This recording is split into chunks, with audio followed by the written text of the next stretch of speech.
Vážení partneři LR, blíží se konec prázdnin a s tím také začíná nový školní rok.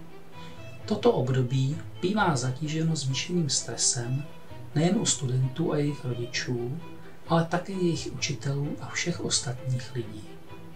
Dnes si řekneme, jakým způsobem můžeme stresu aktivně předcházet.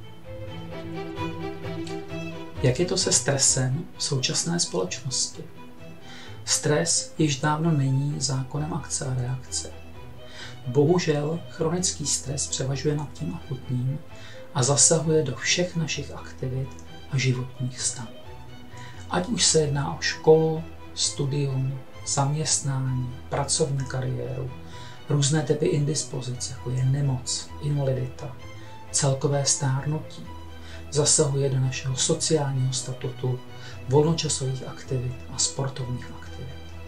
Můžeme říci, že v dnešní době zaměřené na výkon je naše obrana proti chronickému stresu snížená a skoro minimální.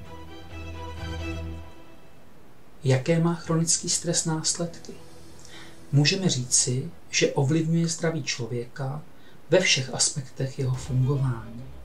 Může za rozvoj metabolického syndromu, zvyšuje riziko kardiovaskulárních chorob a dalších civilizačních onemocnění, jako je cukrovka nebo nádorová onemocnění. Může za rozvoj deprese a dalších psychických poruch, jako je ADHD u dětí, autismus, úzkosti, schizofrenie a další psychiatrická onemocnění. Podílí se na rozvoji neurodegenerativních onemocnění, jako je Parkinsonova choroba nebo Alzheimerova choroba. Má za následek deficit imunity a kromě imunosupresivního efektu může za rozvoj alergií a autoimunitních chorob. Může také za poruchy reprodukce a proto mnoho párů dnes nemůže mít děti. Co se děje v našem těle? Stres způsobuje snížení nejen tělesné, ale i duševní výkonnosti. Za fyziologického stavu jsme schopni eliminovat volné radikály, které vznikají při energetickém metabolismu našich buněk. Pokud jsme ve stresu, volné radikály se v našich buňkách hromadí a způsobují jejich poškození. To má za následek sníženou schopnost soustředění, pocit vyčerpání a únavy, poruchy spánku, pocit chybějící energie a pocit vyhoření a depresi. V této fázi stresu již nejsme schopni si sami pomoci. Jak se stresem tedy vypořádat? Problém je, že v současné době nemáme možnost optimální regenerace a pravidelného odpočinku. Stresující život nám často vyhovuje a nehodláme ho změnit. Optimální je samozřejmě stresu se vyhnout. Pokud to nelze učinit, je vhodné dodat tělu kvalitní mikroživiny jako prevenci. Jak můžeme čelit stresu pomocí produktů LR? Představíme si produkty řady LifeAct, a to je Mindmaster Green a Red, Mindmaster Extreme a Nightmaster.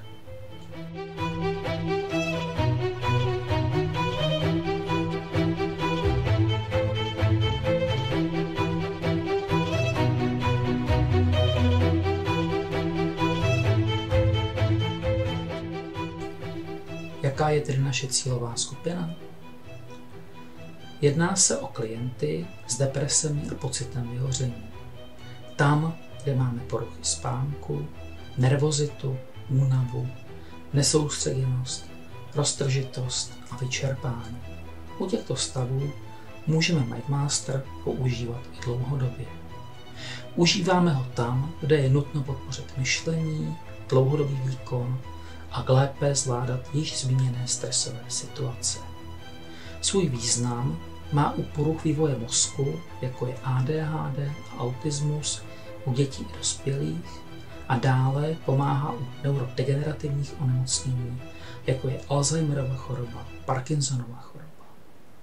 Velmi výraznou roli hraje u pacientů s chronickou bolestí, protože bolest je výrazný stresový faktor. Pomáhá i u pacientů, kteří trpí migrénou. A ve svém středu již máme několik spokojených maminek, které otěhotněly po dlouhodobém užívání našeho produktu. MindMaster obsahuje látky s antistresovým účinkem, které jsou schopné eliminovat volné radikály. Jedná se především o resveratrol, zelený čaj, chlorofyl, vitamin E a selen. Zároveň obsahuje látky, které mají energetizující efekt a pozitivní vliv na mozkovou činnost. Jedná se o skupinu vitamínu P, cholín, železo a kyselinu listovou, koenzym Q10, karnitin, dextrózu a další. MindMaster zároveň obsahuje aloe vera gel, a to v obsažení 36%.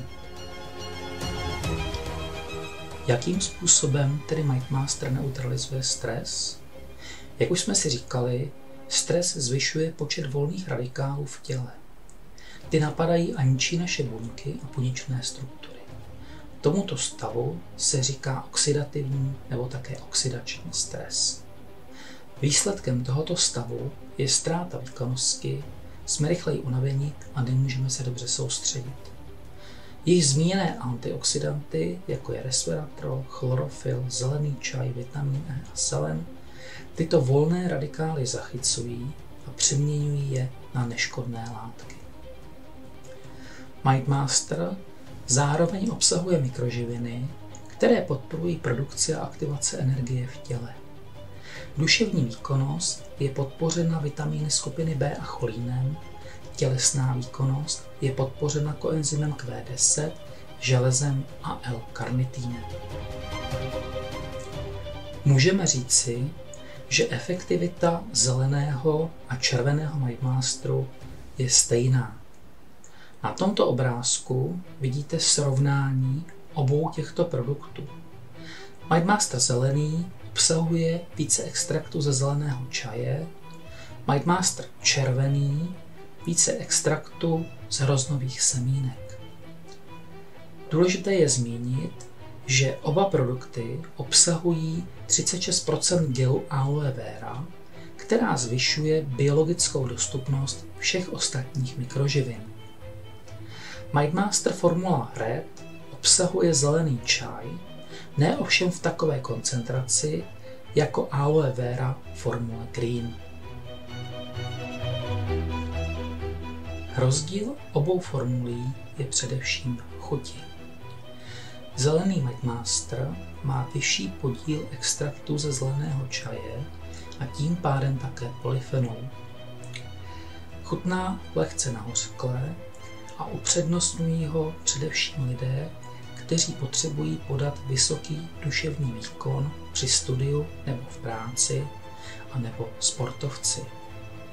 MindMaster Red, čili červený, obsahuje vysoký podíl extraktů z hroznových jader, chutná tedy více sladce, je oblíbený především u dětí, anebo jej používáme u starších lidí, kteří potřebují jeho preventivní účinky. Na závěr několik poznámek z praxe. MindMaster neobsahuje lepek ani laktózu a je vhodný pro diabetiky. Je možné začít plnou dávkou, a to 80 ml. Není nutné postupné dávkování jako u AV gelu. Děti a dospělí mají stejné dávkování, předávkování je nepravděpodobné. U poruch zažívání je možné dávkovat hodinu po jídle, dávka před jídlem však je účinnější. MindMaster mohou užívat těhotné ženy, a to po prvním trimestru těhotenství, a také ženy kojící. Kromě chronického stresu musíme v běžném životě často řešit zátěžové situace. Nemáme na výběr a musíme podat 100% výkon. Přepadne nás polední únava, potřebujeme energii. Navzdory stresu a pod vysokým tlakem musíme pokračovat v práci. Nebo jsme unaveni a musíme udržet pozornost například při řízení auta. Pro všechny tyto situace tady máme řešení v podobě produktu MindMaster Extreme. MindMaster Extreme obsahuje 80 mg kofeinu, který je tady v přírodní podobě ve formě mikrokapslí z extraktu guaránu. Dále obsahuje extrakt ze zeleného čaje, rozvětvené aminokyseliny, jako je izoleucin, leucin, valín, 100% denní dávku vitamínu D a vitamínu E, skupinu vitamínu B a vitamínu C, koenzym Q10 a stopové prvky, jako je selen a zinek, a dále prášek z aloe véry. Díky tomu nám poskytne rychlou dávku energie a zvýší duševní výkonnost, což nám pomůže při akutním stresu, například u zkoušek, dále u manažerů a sportovců. MindMaster Extreme nás ochraňuje před oxidačním stresem a zlepšuje funkce imunitního systému.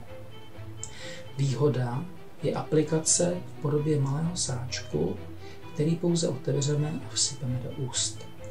Nemusíme jej zapíjet vodou. Látky se nám střebávají přes sliznici v dutině ústní a tím se urychluje rychlost působení tohoto produktu.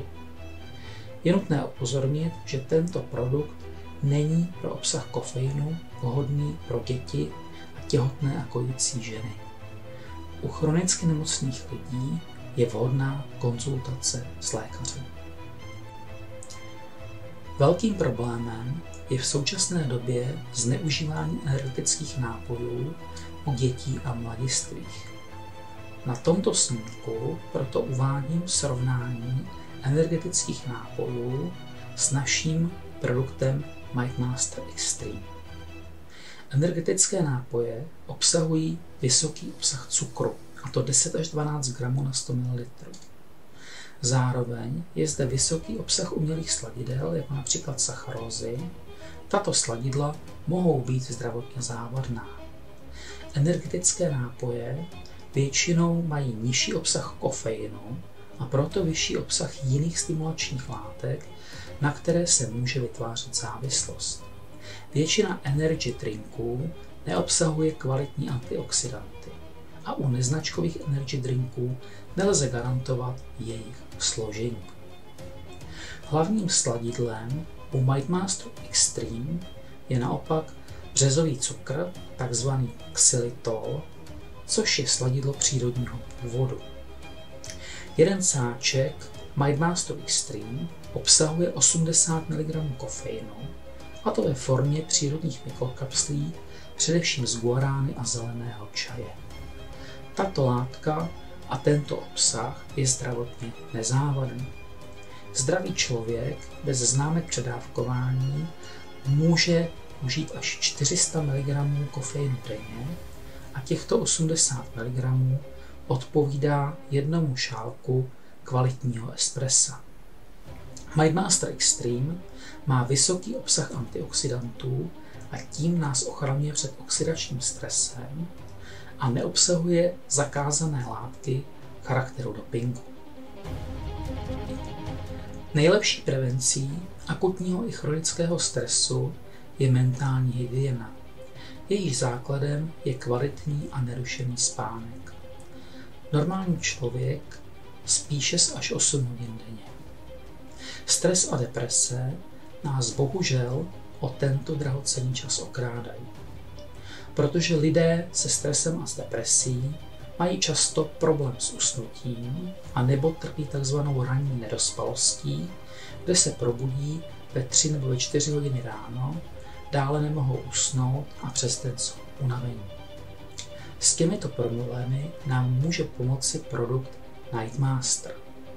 Ten obsahuje účinné látky pro zdravý spánek, jako je aloe vera, šafrán, hořčík, zinek, výtažky z chmele a aminokyselinu L-tryptofan. Pokud užíváte antidepresiva, je bezpodmínečně nutná konzultace tohoto produktu s lékařem LR. Nightmaster je bez návykových účinků a nezpůsobuje závislost, na rozdíl od mnoha komerčních léků na spaní. Nightmaster se užívá těsně před spaním, sáček se rozředí zhruba ve 100 ml vody. Nightmaster není vhodný pro děti a těhotné a kojící ženy. Vážení přátelé, co říci závěrem? Stres nelze eliminovat a proto se s ním musíme naučit žít. Důležitá je ochrana pomocí kvalitních doplňků stravy, jako je Nightmaster a další produkty LR. Věnujte se svému zdraví. Důležitá je kvalitní strava, pravidelná fyzická aktivita, péče o mentální hygienu, udržujte si svoje záliby a koníčky. Pečujte o své sociální kontakty, jak již v rodině nebo u přátel. A v případě nejistoty nás máte jako lékaře LR na informační lince.